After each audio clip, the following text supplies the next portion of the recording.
অনুমতি সেই অনুমতি দিল।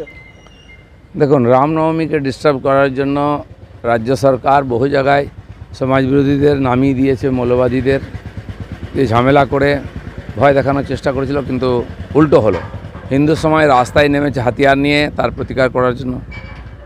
এখন শিক্ষা বিভাগে যে দুর্নীতি হয়েছে সেই পাপকে চাপা দেওয়ার জন্য মমতা ব্যানার্জি আবার সেই উগ্রপন্থীদেরকে, জঙ্গিদেরকে নামিয়েছেন রাস্তায়। দুদিন ধরে, কাল আর পরশু, মুর্শিদাবাদ জেলাতে যে তাণ্ডব হয়েছে, যে হিন্দুদের দোকানপাট লুট, বাড়িঘর ভাঙা, মন্দির ভাঙা, হাজার ছশো কোটি টাকা সম্পত্তি নষ্ট করেছেন, এটা চলার পরেও রাজ্য সরকার চুপ করেছিল। পুলিশ সরে গেছে, কেউ নাই। দুদিন ধরে বিএসএফই সব নিয়ন্ত্রণ করছে। আমি নিজে ছিলাম মালদায়, মুর্শিদাবাদে, দেখেছি চোখের সামনে। পরশুদিন গণ্ডগোলের পরে রাত্রে যখন আসি, চারিদিকে আগুন জ্বলছে, গাড়ি পুড়ে গেছে, রাস্তায় পড়ে আছে। সে ভয়ঙ্কর দৃশ্য রাত্রেবেলা। তো এই যে দৃশ্য, তারপরে কোর্টে যেতে হয়েছে আধা সেনা নামাবার জন্য। তো মমতা ব্যানার্জি চাইছেন না এখানে হিন্দুরা থাকুক। তার রাজনৈতিক স্বার্থে হিন্দু সমাজকে উনি শেষ করে দিতে চাইছেন। চারিদিকে হাহাকার চলছে। এই পাপের বোঝা বাড়ছে ওনার, এটাই ওনাকে এখান থেকে বিদায় করবে। একদিকে যখন মুর্শিদাবাদে হিংসার আগুন জ্বলছে, অন্যদিকে ডিজি নিজে প্রেস কনফারেন্স করে বলছেন শুধুমাত্র গুজব। ডিজি আমাদেরকে গল্প শোনাচ্ছিলেন কালকে, লজ্জা করে না? অবশ্য করতেই হবে, ওনাকেই বাঁচিয়েছেন জেল যাওয়ার থেকে মমতা ব্যানার্জি, তো তুমি তামাজারি করবেনি। কিন্তু মিথ্যাচারের একটা সীমা থাকা উচিত। কম্পিটিশান চলছে, কে কত মিথ্যা বলতে পারে। কিছু হয়নি, কোথাও নাই। বাড়িতে ঢুকে হিন্দু পরিবারের বাবা আর ছেলেকে খুন করা হলো, তারা মূর্তি বানাতো ওখানে। উগ্রপন্থীরা দাপিয়ে বেড়াচ্ছে, নিজেরা গুলি চালাচ্ছে, নিজেদেরকে লাগছে। বিএসএফকে গুলি মেরেছে, বিএসএফের গাড়ি জ্বালিয়েছে, পুলিশ তো আগেই হাওয়া হয়ে গেছে। যে অকর্মণ্য ডিজি, যার কোনো ক্ষমতাই নেই, যার পুলিশকে খুঁজে পাওয়া যাচ্ছে না, মানুষ হাহাকার করছে, পাড়া পাড়া থেকে ফোন আসছে, কোথাও পুলিশ নাই, আর এই জঙ্গিরা দাপিয়ে বেড়াচ্ছে সব জায়গায়। এই ধরনের পরিবেশ পশ্চিমবাংলায়, এ তো ভয়ঙ্কর অবস্থা। যত ইলেকশন আসবে আরও বাড়বে এটা, কারণ ওনারা চান এইভাবে জঙ্গিদের ভোট পেয়ে জিততে। বাংলাদেশ থেকে লোকেরা এসে উৎপাত করছে, কোনো রোকটোক নেই।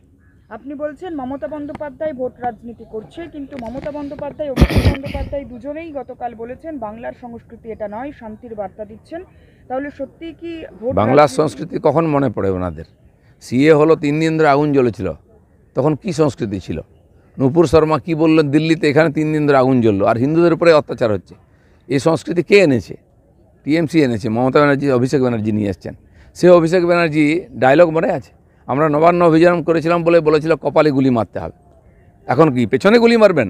যারা উগ্রপন্থীরা দম তো নেই সামনে মারার, পেছনে গুলি মারুন। সে দম নেই। কোথায় পুলিশ, কোথায় বন্দুক? কাকে বোকা বানান আপনারা? কলকাতা থেকে ভালো ভালো কথা বলা হচ্ছে, আর লোক হাহাকার করছে। মুর্শিদাবাদ থেকে লোকে গঙ্গা পার হয়ে মালদায় চলে যাচ্ছে বাঁচার জন্য, নদিয়ায় পালিয়ে আসছে। মুর্শিদাবাদ জেলা উপদ্রুত জেলা হয়ে গেছে। পশ্চিম বাংলাদেশের সঙ্গে, পশ্চিম বাংলাদেশ হয়ে গেছে, ওটা বাংলাদেশের সঙ্গে এক্সটেন্ডেড হয়ে গেছে। বাংলাদেশিরা উৎপাত করছে, আমরা দাঁড়িয়ে দাঁড়িয়ে দেখছেন। পুলিশি ব্যর্থতার কারণেই কি অবশেষে কেন্দ্রীয় বাহিনী নামাতে হচ্ছে? অবশ্যই। আর সেটা প্রথম দিন নামানো উচিত ছিল।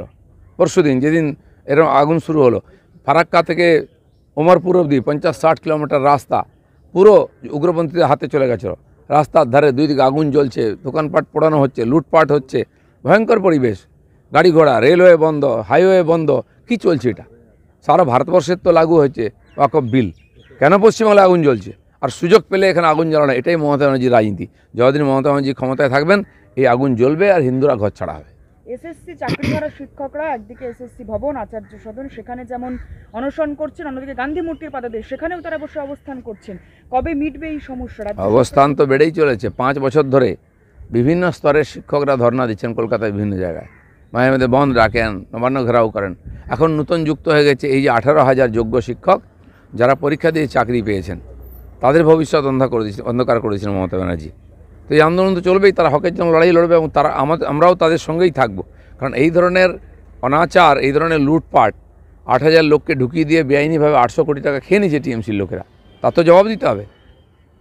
আমরা আরজিকর আন্দোলনের সময় দেখেছিলাম ডাক্তারদের মধ্যে ভাগাভাগি হয়ে গিয়েছিল একটা সময় পরে, দলাদলি। কিন্তু এই এসএসসি চাকরিহারা শিক্ষকদের মধ্যে এখনই দেখা যাচ্ছে দুটো ভাগ। কেউ বা বলছেন নকশালপন্থী, কেউ বলছেন তারা তৃণমূলের তরফ থেকে এসেছেন। এই দলাদলি কেন? এইভাবে কি চাকরি ফেরত পাবেন তারা? টিএমসির লোক, সিপিএমের লোকেরা মমতা ব্যানার্জিকে বাঁচাবার জন্য ঢাল হয়ে দাঁড়িয়ে যায়। আরজিকরের আন্দোলনটা অরাজনৈতিক নাম দিয়ে তাদের নেতারা সামনে দাঁড়িয়ে আন্দোলনটাকে মাঝপথে মেরে ফেললো, যাতে দোষীরা সাজা না পায়, এক্সপোজ না হয়, মমতা ব্যানার্জি যেন গদি ঠিক থাকে। তারা অপেক্ষা করছে সেই, আর এর মতো শাঁকচুন্নির মতো কবে ছেলে মরবে আর খাবে, বিজেপি না ঢুকে পড়ে। আবার এখানকার এই যে শিক্ষকদের আন্দোলন, সেটাকেও ডাইভার্ট করার চেষ্টা করছে মমতা ব্যানার্জিকে সেফগার্ড করার জন্য। আমি টিচারদের আহ্বান করছি, আমরা আপনাদের মধ্যে ভেদাভেদ করতে চাই না, লড়াইটা আপনাদের, আপনারা একসঙ্গে লড়ুন, আপনাদের ভবিষ্যতের লড়াই, আপনাদের জীবনের লড়াই। বিজেপি সঙ্গে থাকবে।